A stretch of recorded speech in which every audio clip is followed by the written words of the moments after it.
আজকে ফেসবুকে একটা পোস্ট দেখলাম, সেখানে বলা হয়েছে যে ইসরায়েলের প্রধানমন্ত্রী বেনিয়ামিন নেতানিয়াহু সে দাজ্জালের কে নিয়ে আসার জন্য প্রস্তুতি নিচ্ছে।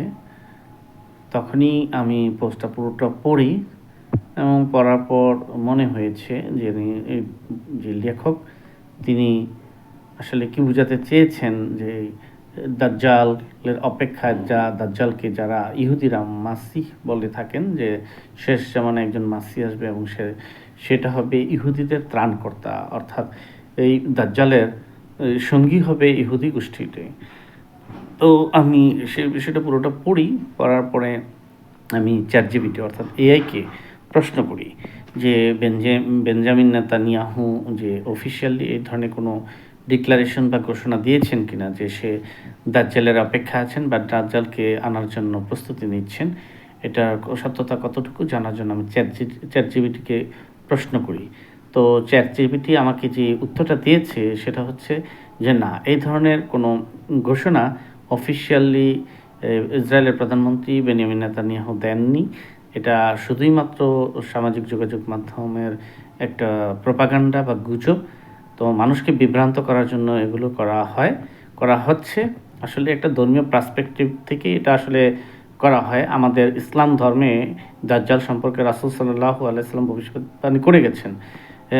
অনেকে কিন্তু এআই, বর্তমান যুগের যে প্রযুক্তি, আর্টিফিশিয়াল ইন্টেলিজেন্স, এআইকেও দাজ্জালের ফিতনার একটা অংশ হিসেবে এই বর্ণনা করে থাকেন বা উল্লেখ করে থাকেন। তো এই বিষয়ে আমি যখন এই চ্যাটজিপিটিকে প্রশ্ন করি, তখন চ্যাটজিপিটি স্পষ্টতই উল্লেখ করলেন, দেখেন কোরআন এবং হাদিসের আলোকে দাজ্জাল সম্পর্কে রাসূল সাল্লাল্লাহু আলাইহি ওয়াসাল্লামের কিছু বৈশিষ্ট্য উল্লেখ করেছেন। সেই বৈশিষ্ট্য অনুযায়ী দাজ্জাল হবে একজন মানুষ। তিনি হবেন একচোখা একজন ব্যক্তি। তার কপালে স্পষ্টতে লেখা থাকবে কাফের, লেখা থাকবে সে কিছু অলৌকিক ক্ষমতা দেখাতে পারবে। তার এক হাতে থাকবে জান্নাত, আরেক হাতে থাকবে জাহান্নাম। এই ধরনের জান্নাত জাহান্নামের প্রলোভন দেখে মানুষকে বিভ্রান্ত করবে এবং সে পৃথিবীর এক প্রান্ত থেকে অপর প্রান্ত বিচরণ করে বেড়াবে। তো এই ধরনের বৈশিষ্ট্য থেকে স্পষ্টত বোঝা যায় আসলে এই দাজ্জাল কোনো মেশিন বা প্রযুক্তি নয়, সেটা আল্লাহর তরফ থেকে প্রেরিত হবে বা তিনি একজন মানুষ হিসেবে এই পৃথিবীতে আগমন করবেন এবং সে এই পৃথিবীর মানুষকে বিভ্রান্ত করবেন। সে নিজেকে আল্লাহ পর্যন্ত দাবি করবেন, সৃষ্টিকর্তা দাবি করবেন।